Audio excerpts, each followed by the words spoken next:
Hello, good day, morning, afternoon, evening. Hey, this is Two Lights in the Darkness on the fast track Yes, and on the fast track. on the I'm on fast the track. fast track today, boy. And Well, today we have another special guest. Jacqui Wilkinson is yeah. here from the UK. Yeah. Hey, So, Jacqui, tell us a little bit about who you are and what your story is, because I've heard it is quite I think quite an important one that people learn about. yeah. So thank you very much for inviting me to this and being given the opportunity really to share with you my story. I think the importance of sharing our stories and like sharing our vulnerabilities is really important because it enables that connection and that validation that you're not alone. There are others that have experienced similar things to you, and then it helps to minimize that pain, right? So Exactly. I've learned a lot in my life that doing that is a good thing, not a bad thing. It's not a weakness. It's absolutely a strength. And so my path that's led me today has been um, many different like turns, and I'm in the process now of writing my story out. So I'm kind of like, the facets effectively, we live life forward, but we understand it backwards. And when we Yeah. understand it backwards, we realize the facets of all of our lived experiences of what makes us who we are and how we behave. And this is really important in doing that and understanding where you are. So where I am at the moment is that I'm in the RAF, the Royal Air Force, and the British military, and I've been in the military for 20 years. So I've been Oh, serving my country, um, my queen previously, and my king, who's going to be coronated on on Saturday. Monday, right? Oh, Saturday. Coronation, yeah, on Saturday, yeah, their Oh, yeah. coronation, and I basically I decided to join the military because I wanted to serve, a higher purpose than myself. And actually, I think this was really important part in my healing. It's all about contributing to a higher, more meaningful purpose. And I think I Hmm. found that within the service. So going back to my story, where it all began is that I grew up in quite a dysfunctional family setting. My father sexually abused me for many years, from 6 to about age 12. And it was only when my eldest sister told my mum what was going on that it stopped. My mum believed us. So, we were lucky in that respect that she believed us, because I've heard many Yeah. stories where people aren't believed and they go through this other kind of trauma of not being believed, which is tragic. But she believed us, and she approached my father, and he admitted what he was doing, and He admitted it. he admitted That's the it. first time I've heard of he that. Yeah. he yeah, which, like I said, it's very rare. Now, Yeah. Mm. I look back on that now today in this present moment with gratitude that he actually admitted what he did. Back then, when I was Mm. going through the trauma, it was difficult. But Yeah. they talk about finding forgiveness or gratitude in something, and actually he could have denied it. He could have like put us through even more pain, but he Yeah. didn't. So my mum and my dad, they went to the doctor, and the doctor then told the police, and he was arrested. He went to court, and he pleaded guilty. He got a 2 year suspended sentence, so he never went to prison, but he got a 2 years custodial suspended sentence, which, when I look at this now, I'm like, it's quite a shock that actually was the conviction. And I think back then when it happened, in my mind as a child of 12, I was like, well, it's not that bad then, right? You minimize it because there was Yeah. no justice or punishment. And I lived with that for quite a number of years.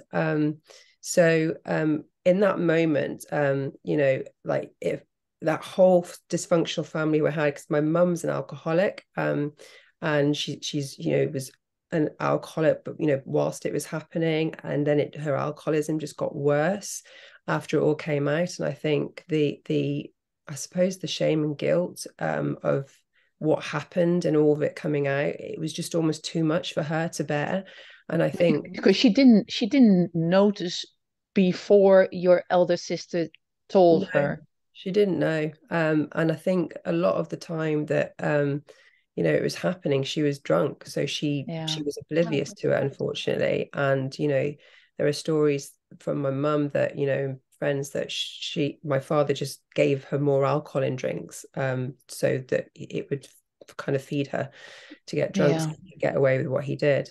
And that's really sad. But then there was also the domestic violence. So because of my mum's drinking and the way my dad was, just both of them, how they interacted together was really unhealthy, arguments, shouting. And as children, we witnessed that quite a lot. And, there were some horrific scenes that I have memories of where, they're trying to kill each other. And it was just, it was dysfunctional at times. It wasn't all the time. There was, in every family, you have the good, the bad, and the ugly. There were good times. Exactly. We had good times. And, my mum was, very loving mum, and, caring and nurturing when she was sober. She just wasn't there when she was drunk. So she would, in my story, I call it's like Jekyll and Hyde, where you have this like pendulum shift of being this beautiful mum that I craved all of the time. And then she would shift into this mum who was unreliable, wasn't there. And it would just break my heart because I needed her, right? So it was just this. So it was this dysfunction that I grew up with.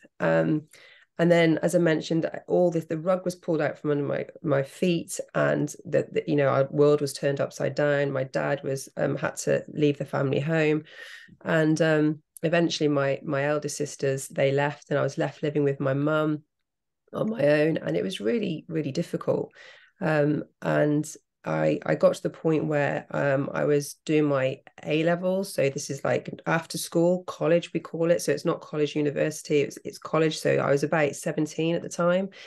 And I was in a relationship, like my first love relationship from school, that broke up. And my mum was drinking, and I literally felt like I have no one in the world. This is when my inner world started to crumble, because the issues of not speaking about what happened with my dad, and then the issues with my mum, it just all built up to be too much. And I tried to commit suicide. So I just didn't want to go on. I was in so much pain, listening to songs in my room, just going, I just want this hole in my stomach just to swallow me up and just to say goodbye to everything, because I did not understand all the emotions, these dark emotions in my brain, and how I wasn't ever happy. There was never any joy in my life. And it was a really, really sad time. So and it was the time in my life where there's this crucible moment, this crucible transformation. And how that happened is that when I effectively took all these pills and tried to overdose, my body rejected them, and I just kept throwing up throughout the whole night. And then the next morning I was like, I need to go to hospital because I think I've done some damage to my body.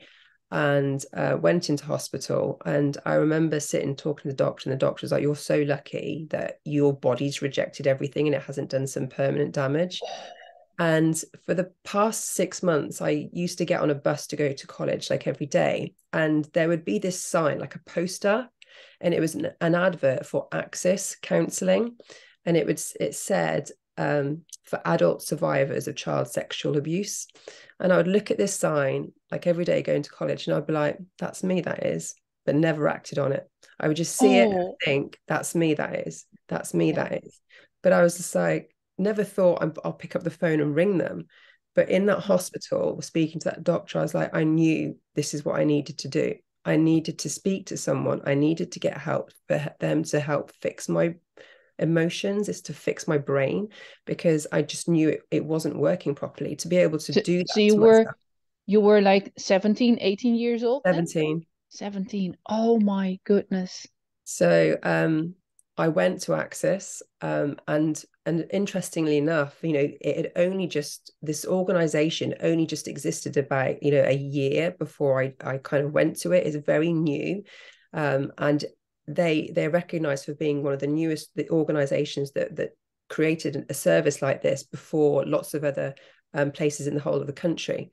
So the luck of me, the timing of me seeing those signs on the bus, to be in a place where it was in the same town that I could go and access it. And I did. And I made, the most of that opportunity. And I spoke to this counsellor for, Victoria. I remember her name to this day. She was amazing because she turned my life around. She made me start believing in myself. And she helped me remove the fear. I had so much fear towards my abuser, my father, to the point that, I couldn't speak to him. I couldn't confront him. And she did a 3-chair technique where she had him in the room, sat on a chair, and I'm talking to the chair as if he's in there. So I was externalizing, and I was getting angry with him. I was questioning him. I was having this monologue with him. And, I was just crying tears, and I just let it all out. And in that whole process, I was able then to just let go of the fear. And about 6 months after this, I actually phoned him. I called him up and I had the same conversation that I'd practiced and role played in my therapy, because I wanted to know, why did you do this to me? Why did you hurt me? Do you love me? Do you actually care about me? Do you realize that I've tried to commit suicide? Do you understand how much pain you have caused me? And you've never said sorry. So I needed to hear that, and I needed to know why. And when he said that he was abused, it was just like, so he was at an all-boys school, and the priest who was part of the school, he sexually abused him. And he said, "I'm sorry, this is what happened to me, and it's the only way I could show you how I loved you, because that's all I knew." And so that why was really important. So it kind of, it doesn't lessen the pain. It doesn't help you forgive them, because it's really hard to ever forgive someone when they hurt you like that. But it made me understand that this is a generational thing. And if we don't become self-aware, if we don't understand our own behaviors as adults, we can end up passing it down.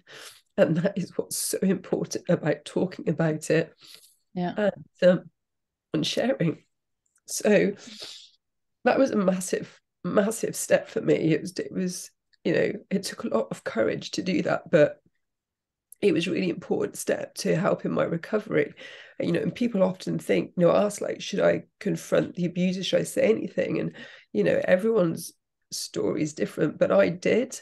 And that was important for my journey, I think. And it helped me kind of deal with it and move on.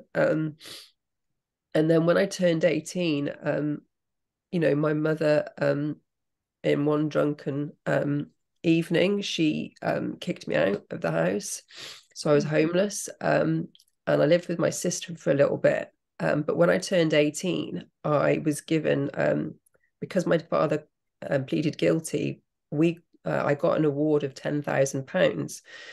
And this was from the Criminal Injuries Compensation Board. So I was so lucky to get that. And that's why I'm grateful that he admitted what he did, because that set me up for my future. And what I did is I invested half of it into a 5-year bond. And then I put myself through university, because I realized that educating myself was my weapon, my power to change myself, right?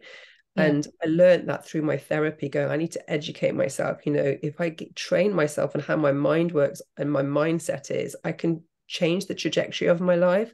So that little shift, made me take, the path over the road, instead of going left or right down a path of, substance abuse or alcohol or anything like that that's not necessarily healthy. But I chose education instead. And I thought, right, I want to pull myself up. I want to raise my standards, and education is the way to do that. Wow. And, I went. That's really admirable that at that age you were so focused on bettering yourself, on education, and not taking the easy road of substances or drink or whatever. Yeah, it's That is really so. People do have a choice, huh? Yeah, they do, and it's hard though. It's hard to do self work, and it's not been a perfect peaceful path for me. I've had many stumblings, whilst I was going through university. The challenges and stress, that when stress is put on you and the pressure on you, it does cause challenges for you. I was in previous relationships where I'd be, because I had no self-worth and no self-respect, I'd be arguing and shouting and be jealous that they're thinking that they want to go with someone else. That it turns you into this person of just feeling empty, and that you're not worthy of anyone's love. So I struggled with that in my younger years, because it was just challenging. But you realize that actually that's not a healthy way to be. It's not a healthy relationship. So it's just all about learning and identifying your behaviors and then trying to change those in the moment.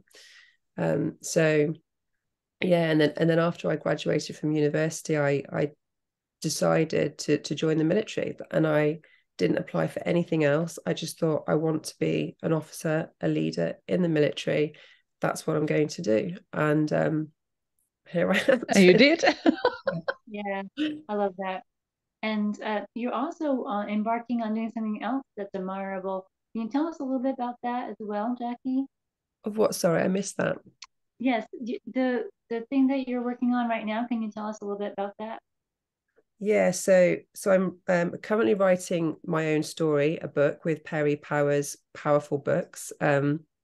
He's such an amazing, inspirational leader, and what he's doing is it's just amazing. The community that I'm part of with his group is full of love and compassion, and I've described it like, when you walk into that call, we have weekly calls, you drop your mask, you put it down, and you're just purely vulnerable, and you're there for each other. And no matter what your story is, no matter what's happened to you, it's fascinating that the feelings and the emotions are all the same. You all feel and resonate off each other and go, wow, I'm not alone. What I'm feeling is just very, very common for all abuse survivors. And, because we get it, that's the only way I can say, you just get it, and you're there for each other, and it's a beautiful community. So I'm currently writing my book for that, and then what I've done just really recently, it just came across my kind of like sort of social media. There's this competition called Miss Health and Fitness, and I saw it and I thought, okay, if I enter this competition and I win the money, maybe I can help other people, because I was fortunate enough that I can pay for this course myself. But having spoken to Perry, there are so many people that would love to be able to join the program, but they can't afford it. They literally can't, and why should they not be able to have this help and support because they can't afford it, right? And so I was like, well, actually, if I won the competition, I could use some of the money to help 5 survivors. So I'm pledging to put $10,000 of the winnings to help 5 people join the program and benefit from like the coaching and the writing, because writing your story heals you. I don't know how many people have said to me, but writing, whether it's journaling every day or writing, is absolutely key to help you just externalize things and get things down. And I wrote a master's dissertation back in 2016 where I wrote an autoethnography, which was a self-analytical story about my story and what's happened and why I am the person I am, like who is Jacqui and my psychological inner world.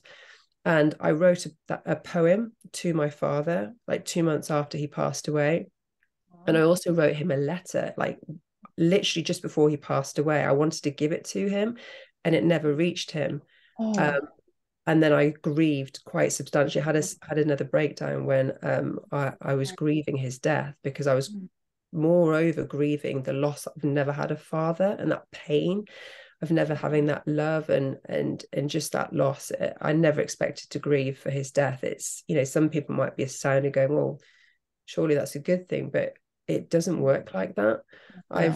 I've called it in my story like a spinning compass.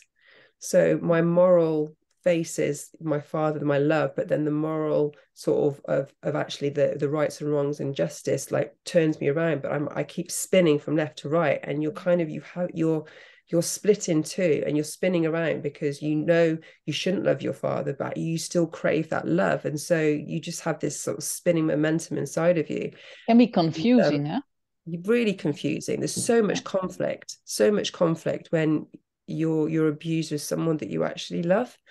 It's really, really hard to compartmentalize that, and that's what I went through before I had my first breakdown when I was 17. So, you know, in writing the story, it's really important. But what I also found was fitness was really key in helping me heal, not just the writing, but the fitness. Because when you train, walk, do whatever, just like you change your physiology and you move, you get endorphins, you know, you get this positive energy in your body, and that can push out the negativity, so it can help with the healing. So I've always tried to use like training. You know, I was part of the RAF athletics team, and I competed doing heptathlons, so that's 7 events on track and field, and I absolutely loved it. And you know, I just used the pain that I had it to something purposeful and drive and determination. And what I'm really proud of is that I led the RAF athletics ladies team for 5 consecutive years, and for 14 years prior to me taking the management role, the RAF team had never beaten the Army or the Navy. And then for the 5 years that I managed it, we won 4 out of 5 times, and cool. They've not won it since. So I just put my energy into it. But I found a group of girls who were amazing, talented athletes across the RAF, and I brought them into my circle, and I connected with them, and I was just like, I just help them believe themselves, because that's half the battle with any of this. It's the self-belief, and people, irrespective of your past, carry so much self-doubt and sort of, you know, will I be good enough? And it's like, yes, you will. And that encouragement just brought them to the day, and they competed amazingly. And it's all come from the therapy that I've learned over the years of how you can talk to people and encourage that. And I just love and respect those girls. They just were just amazing. And it's just a really valuable part, you know, when you give to others. And so my mission in this is I want to pay it forward. I want to help other people to be able to write and just be part of that. I just think it's so important. And, you know, it's really what I want to be able to do now. That's what I feel is really important in my life, if that makes sense. Yeah. And it does. Yes, that's how we feel too, and that's why we're here today. And we're just so thankful for you coming on. And I just wanted to add that very ironic that you refer to your mother's demise as and kind of like picture her as the Dr. Jekyll and Mr. Hyde, because that's how I refer to my father, who also sexually abused me at the young age of 5 to 13. And it was like there was the good dad during the day, and then there was the bad dad at night. That's how I deciphered it. So I picked up on that really, really quickly. It's true. They're not always bad. There's good as well in them, and it's important. I think in my therapy, I was taught it's good to recognize and remember the good as well as the bad, because then it doesn't overshadow everything, you know. That's how life is. It's that yin and yang, isn't it? But yeah, that's you're right. That's how it was for me with my father as well. Yeah. Did it make you what you refer to relationships already, but did it make you hesitant to go into a relationship with someone, or maybe friendships even? No, I think in relation to relationships, I think I was always craving to have someone there. You know how some people um are happy on their own. I don't think I was ever satiated because I didn't have the love of two parents there. And so I kind of always was looking for that. So I didn't struggle to go into relationships, but when I found the wrong relationships, which I have done, they were not healthy for me. So yeah, I think sometimes you end up picking partners that are not necessarily good for you, but it's what you're mirroring each other. So if you're in a bad place yourself, you will end up mirroring someone who is like that, and then it leads to an unhealthy relationship. So I absolutely think that does have an impact. So that's why therapy recovery is really important, and that self-awareness, so you can see, you know, actually you want to attract someone that's a positive rather than a negative, if that makes sense. I think it's absolutely yeah, when you're in it and when you're still in that mindset of all the negativity that has done to you, then yes, it can be daunting or maybe impossible in your mind to think of something positive out of it. Yeah. But there is always something that you can think of as positive, right? Yeah, no, yeah, absolutely. And you know, all relationships, I mean, I'm currently married to an amazing man. We met 9 years ago, and we have two beautiful children. And yeah, it's just lovely. I couldn't be any more happy with how things are at the moment. But when we first met, we met in the Falklands, so 8,000 miles away from the UK randomly. And you know, it was lovely. We fell in love. You know, we became really good friends initially, then we fell in love. And then when we got back to the UK, things started about 6 months afterwards. So after about a year being together, things started going wrong, and it was because we effectively had lots of grief happening. So my auntie passed away, my mother's sister, sorry, my father's sister. My father passed away. My boyfriend's mother died of cancer as well, and then my mother went to prison.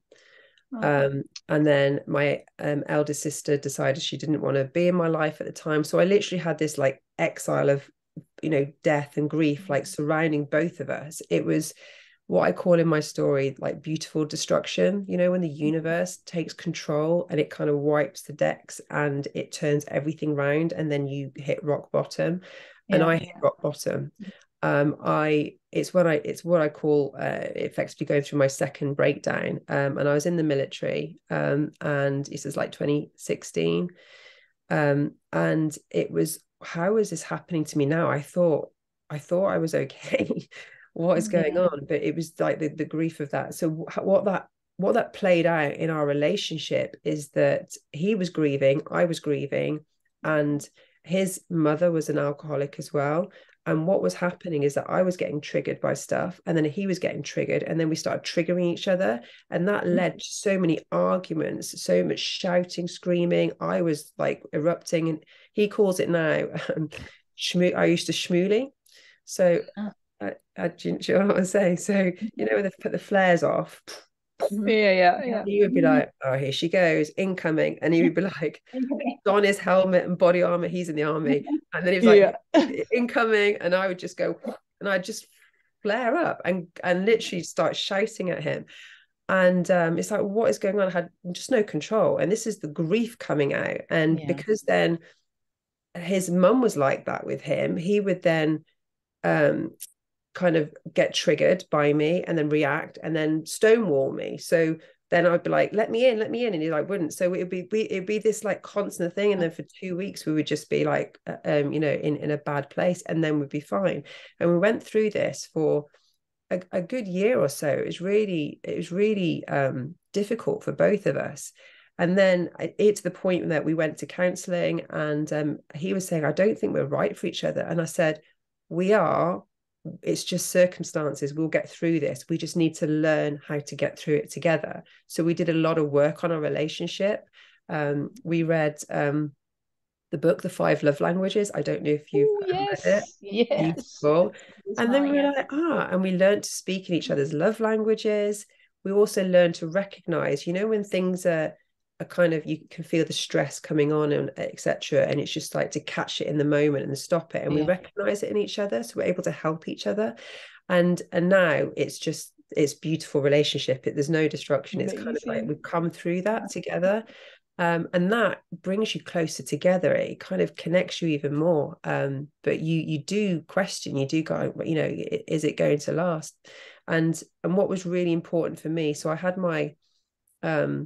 we had our first child in 2017. So my son, he's 6 now. And I realized I've got to start responding to situations, not reacting, because that is where, trigger, you react. I was like, no, you've got to learn, okay, the trigger's coming in, what's happening, and respond to it. So I'm not repeating that generational cycle of abuse down to my children. And that was absolutely key for me. It's just like, I do not want to repeat this. So I joined positive parenting programs. I'm part of groups where I get masterclasses to teach myself all the vocabulary and skills of how do I be a good role model for my children. Okay. Yeah. That is absolutely key. And I just watch these, I just get so much amazing guidance from these amazing kind of like people who've written books about how you talk to a 2-year-old or a 3-year-old or a 6-year-old. And absolutely, it's education again, right? You don't get a manual when you have children. You're just expected to know how to be with them, and you don't. But so I'm like, right, how do I fix this? But I'll go and educate myself. And I'm just trying my best, and I'm just learning to try to be more present with them as a mother. Just to be there and like have fun and see that with them, because that is really key. So yeah, I'll never be a perfect mother. I'm not going to try to do that. But no. I've absolutely I've worked hard on myself to respond to them and not react. I think that's really key for me. I think you're an inspiration, really. Yeah. Because it's so easy to go down that rabbit hole and that easy path, and you took the hard path and you made something of yourself, and that's inspirational. Thank you. That's wonderful. Thank you very much. It is hard work. It's not an easy path at all. No. And I think about all the stuff that happens and all the, when you go through this abuse and all of the recovery that you need to do and the healing, and I'm like, what goes on in my mind is that at the age of 12 I didn't know that what was happening with my father was wrong. I thought it was normal. And if I thought it's normal at 12, then surely we need to be educating children at a really young age, this is not normal, and giving them the tools and the vocabulary to be able to say this is not right, rather than, does that make sense? And it's like, absolutely, how do we do that with body boundaries? And I'm now looking into, do we have books, and can I buy books for my children about body boundaries, so they know that even if it's mummy or daddy or anyone in your close family, this is right and this is wrong, and no one should be here touching these areas on your body. And it's something that I'm going to look into, because I think it's really important that we try and nip it before it happens, or we try and stop it sooner than 12 or 15 or 16 or whatever age where people have the courage to talk about it. So yes. Would that be a new book for you then, Jacqui? Yeah, so maybe the next project. But and my kids at that age where I'm thinking, how would it be received by their minds? Does that make sense? So getting into the mind of a child to go, yeah, that would work, or that won't work. So it's just a thought at the moment, but I think It's a it's precious thought. yeah, yeah. Yeah. And I wrote a kind of a printout of a children's book that I wanted to. It explained it without going into too deeply, but where the child would know, okay, this is happening to me at home, and I tell them in the book that, you know, if you're in school, tell a teacher, or Yeah. if you're at home, you know, tell a parent or tell your, you know, sibling, whatever. So I never get it printed. So and thank you Oh, for your prompt, yeah. and it means we need to get this out. And Yeah, absolutely. I think yeah, it's really important. Please get it out. I genuinely, there's not, I'm not sure if there's much on the market. I don't know, you know, I've done a little bit of research, not a lot, but I think there's a massive place for it. I think Yeah. it's really important. awesome. Well, thank you so Yeah. much again, Jacqui, for being here. You were awesome.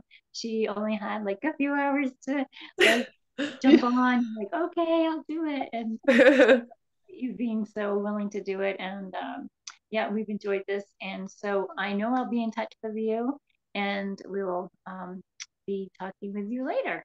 Thank you so much. I really Yes. appreciate being asked to speak to you both, beautiful ladies. Thank you so much. Well, thank you for joining us. My Um, pleasure. yeah, we'll follow you. We'll keep our eye on you. Yeah. Thank you. Much love. We'll All see you right. later. Bye. Bye bye. Bye-bye. Bye.